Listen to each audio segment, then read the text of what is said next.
nós já vamos para a palavra. Quem deu testemunho deu, quem não deu, misericórdia da sua vida.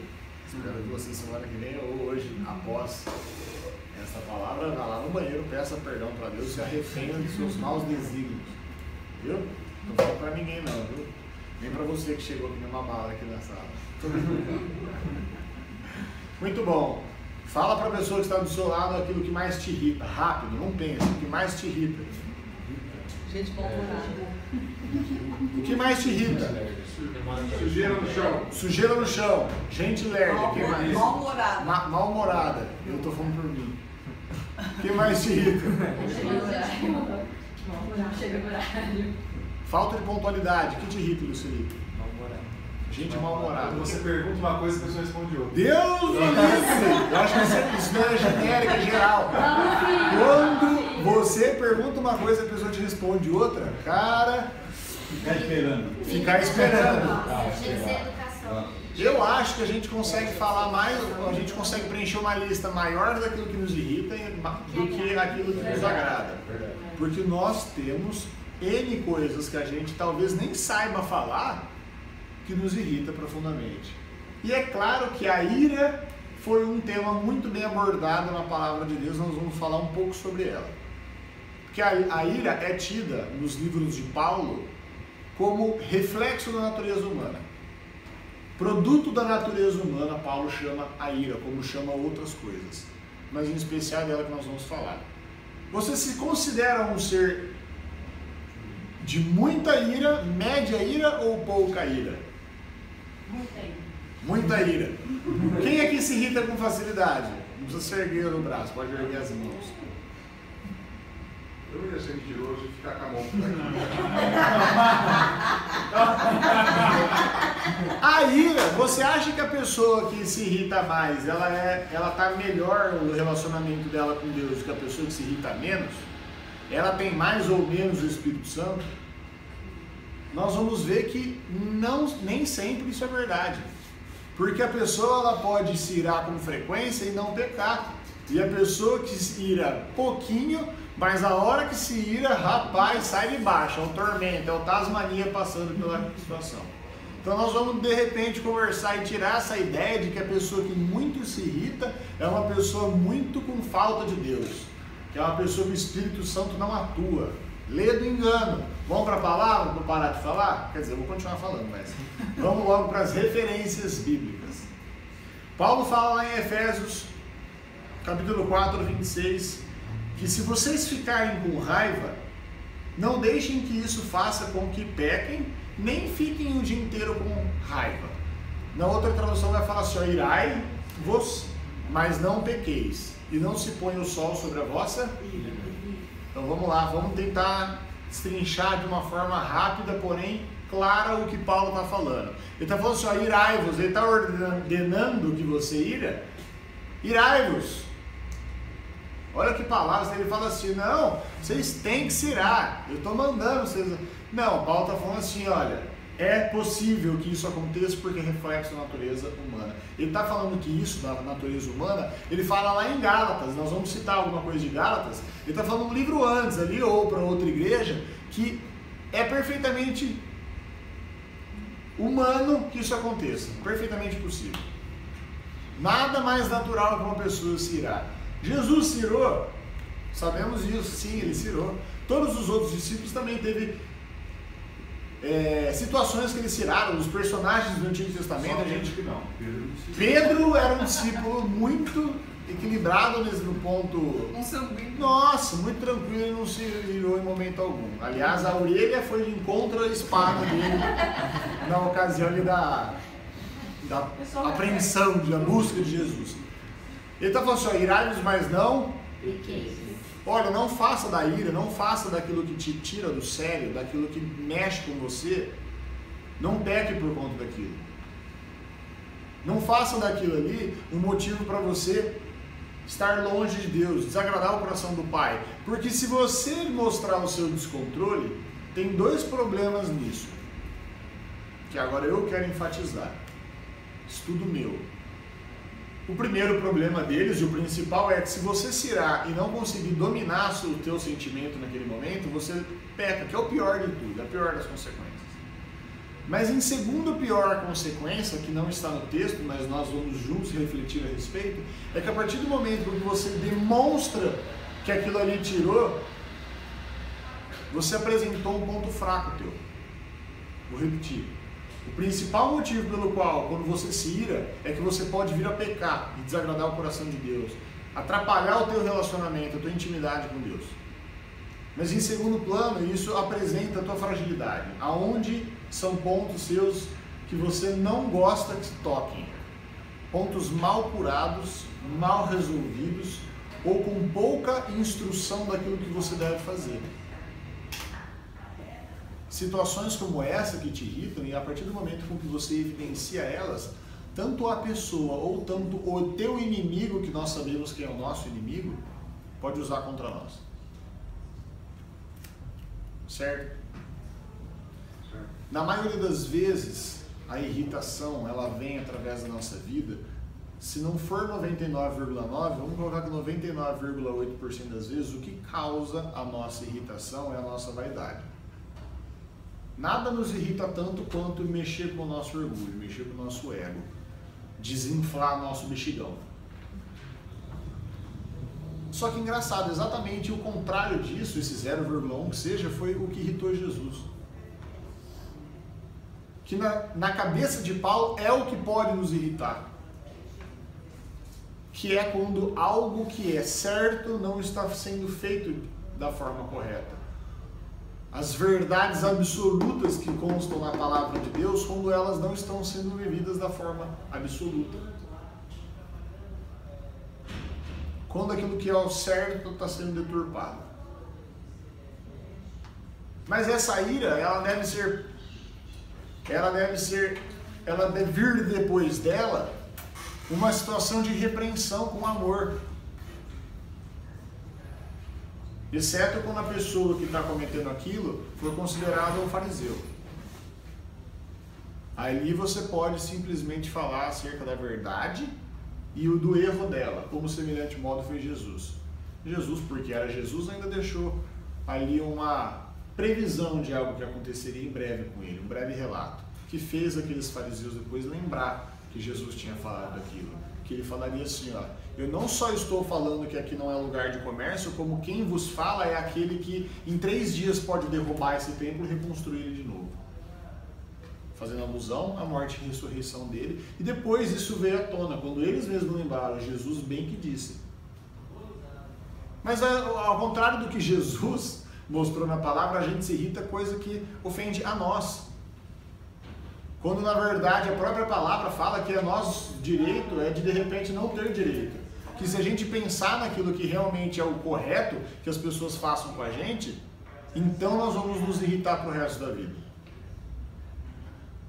Então a ira, muito mais do que falasse que a gente não pode pecar quando ela existir, é que ela acontece porque ela fere a gente, não fere a palavra de Deus, não fere ao corpo. Ela fere simplesmente para aquilo que a gente entende que é o certo as pessoas fazerem por mim. Onde já se viu, eu abençoei a vida de um irmão, nem obrigado eu recebi, não ajudo mais. Nós não temos esse tipo de sensação? Ela é uma ira contida, essa. Ou aquela pessoa que faz o mal para você, ou faz o mal para a tua família, aí você se irrita sobremodo que você fala, agora não tem como eu ficar no meu controle, eu preciso atuar, preciso fazer algo. É nesse momento que o inimigo começa a ficar feliz, começa a puxar o sorriso do inimigo e ele fala, agora vai filho, vai que você vai errar e eu vou ficar muito feliz, porque eu vou saber como fazer de novo, vou saber onde atuar de novo, porque se o seu ponto de desequilíbrio é este, é aí que eu vou ficar exatamente usando isso contra você, porque se você continuar tentando se aproximar de Deus e abrindo mão da tua vida pecaminosa, exatamente aí onde eu vou, minhas artimanhas estarão aí. Vamos continuar no texto. Iremos se acontecer. O correto, nós vamos falar no encerramento desse estudo, é não pecar. Nem se irá. Mas vamos supor que você se irou e não pecou, vai ter uma outra situação na tua vida ainda, você vai digerir aquilo, você vai ficar remoendo. é outro perigo. Porque você pode ter vencido a etapa de não explodir na hora, não pequei. Ok. Belo passo. Talvez o principal. Mas tem um outro passo depois. Você começa a criar, ainda mais na minha mente, eu que fiz direito, eu fui adestrado a fazer isso, você começa a criar respostas, você começa a criar um diálogo interno, como se aquela pessoa que te fez o mal estivesse na tua frente, para você convencê-la do erro dela. Você fala assim, eu não vou morder a chumbada, eu não vou morder o anzol, mas isso não está certo por isso. Você começa a fazer uma lista mental conseguindo acusar o erro de uma outra pessoa. E quando a Bíblia fala que não se põe o sol sobre a vossa ira, não está falando que geograficamente, não está fazendo alusão a sol e lua. Está falando que quanto mais você remoer, mais tendência a pecar você vai ter ainda. Ou seja, elimine as possibilidades de errar ao tirar. Let it go. Ó, imagina, aparece no vídeo agora, let it go no rodapé. Deixa aí, passa. Deixa passar, porque de semelhante, quem fez deixando passar? Quem que ele tirou sorte com as roupas de Jesus? Vocês já pararam para pensar que no momento da crucificação, as vestes de Jesus era a única coisa que ainda fazia dele um ser humano como qualquer outro? E tiraram sorte, a Bíblia fala, rasgaram em pedaços e o pessoal tirava 2 ou 1 para ver quem ia ter uma parte das vestes de Jesus. Fala que eles não acreditavam que Jesus era filho de Deus. Porque para mim, eu querer tirar sorte do manto de Jesus Cristo, eles crucificando, chamando ele de pecador, mas querendo ter um pedaço da manta dele, é o que isso? Se isso daí não é crer que ele era o filho de Deus, eu não sei o que é. Não é possível que não fosse. Continuando no nosso assunto. Eu posso mirar, eu não devo pecar, e eu não vou ficar com esse bendito desse diálogo. Para com ele, vai para a academia, vai vender uma fazenda, faz alguma coisa, só pare de pensar no bendito do negócio.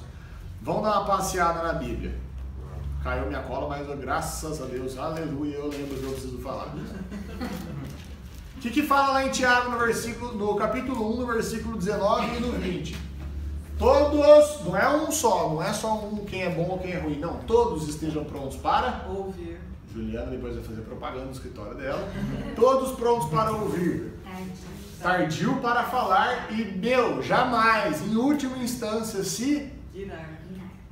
Aí ele explica por que você tem que ser tardio em irar. Porque a ira do homem, ele dá em resposta. A ira do homem, ela não procede ao que Deus quer. O que você vai fazer não vai ser igual ao que Deus vai fazer sobre aquela atitude, sobre aquela situação. A ira do homem não procede à justiça de Deus. Não tem como Deus agir se você agiu antes que ele. Você tomou a frente, então vai. Seja sábio o suficiente. Tenta ser seu próprio Deus. Eu tenho certeza que se a gente esperasse ele agir, seria infinitos. Alguém tem algum critério para saber falar a quantidade do melhor que seria ele agindo e não nós?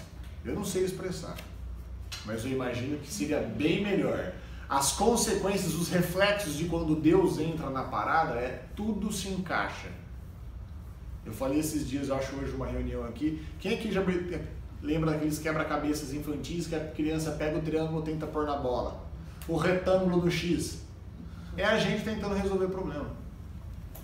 E a gente acha que é a gente que resolveu, quando Deus fala, pobre, coitado. Ai meu Deus. Eu abro a porta, eu permito e ele ainda fala que ele é bom. Ou ela é bom. Agora, se nós tivéssemos a humildade de reconhecer que Deus Pai está no controle de todas as coisas, também as situações que nos irritam nós deixaríamos na mão dele. Certo? Paulo falando. Agora Tiago vai lá e fala. Tiago andava com Jesus. Ele tinha propriedade para falar sobre isso porque ele viu o exemplo do mestre. Falou, cara, ouve primeiro. Ele analisou isso em Jesus. Depois você fala. E tenta, e se acontecer, lá na frente você vai se irar. Porque pode ser que aconteça. Confirmando a palavra de Paulo. Porque o que você fizer não procede à justiça de Deus. Não tem como Deus atuar. 2 decisões não ocupam a mesma pessoa. Lei da física. 2 corpos não ocupam o mesmo. Então ou é sua decisão ou é a decisão do Pai. Olha que grave. Tá bom? Ditas estas coisas, voltemos a ler para Paulo, mas não mais agora em Efésios, nós vamos falar em Gálatas. Qual seria o contrário, o oposto da ira? Paciência. Tolerância. Vamos ler aquilo que o próprio Paulo fala. Ele chega lá no versículo 19 do capítulo 5 de Gálatas e fala assim, ó, as coisas que a natureza humana produz, que eu já falei isso no início, vou encerrar com ela, de muitas coisas que ele fala, ele coloca os acessos de raiva, a sua porcentagem de ira durante o seu dia a dia. A natureza nos leva a isso. Versículo 22, e graças a Deus por isso. Mas o Espírito de Deus produz, e ele fala dos frutos do Espírito, e é paciência, que é o oposto de ira. Porque a ira, ela está ligada ao tanto que você reage àquilo que você não gostou. A paciência, você não reage àquilo que você não gostou. Ninguém falou que Deus vai mudar a tua célula, que eu não gosto de gente mal-humorada. Você vai continuar não gostando de gente mal-humorada, mas você vai começar a ter paciência com isso. Isso é fruto do Espírito. Eu comecei a adorar, eu entendi a genética de quem é mal-humorado. Isso não vai acontecer. Pode até acontecer, você vai precisar se exercitar bastante para isso. Mas o que a palavra fala que o Espírito faz é te dar paciência para poder amar essas pessoas. Ele continua no versículo 24. As pessoas que pertencem a Cristo Jesus crucificaram a natureza humana. Não é a natureza humana que produz a ira? A pessoa que tem Jesus Cristo, ela crucificou, ela pôs na cruz. O prego e o martelo está na nossa mão, não está na mão de Deus Pai não. Não ora para Deus tirar a irritação, ela vai continuar vindo. Paulo está falando isso. Ele está falando assim, ó, é teu papel pôr na cruz aquilo que te irrita. E deixa o Espírito Santo atuar na sua vida e te trazer paciência. A ira do homem não produz a vontade de Deus. A ira do homem não controlado te leva a pecar. E se você não pecou, cuidado, não alimenta essa sensação de ira. Não seja o seu próprio advogado defendendo você, dizendo que você está certo. Porque embora certo ou errado, ele pode te levar ainda a cometer um erro. São as 3 mensagens curtas e principais ao estudar sobre a ira. Se você tiver dúvidas, Efésios 4:26, Gálatas capítulo 5, versículos 22, 20, 21, 22, 23, 24, e também Tiago capítulo 1, versículo 19 e 20. Assunto ira. Passe a ser um avaliador da tua vida. Descobre o que te tira do eixo e luta contra isso. Mostra para esse seu problema que você é maior que ele. Faça ele sair fora da tua vida. E aí você vai começar a neutralizar os ataques do inimigo na tua vida. Amém? Amém. É a palavra que está falando isso, não sou eu. Amém. Encerrado. Muito Amém. bom. Lulos.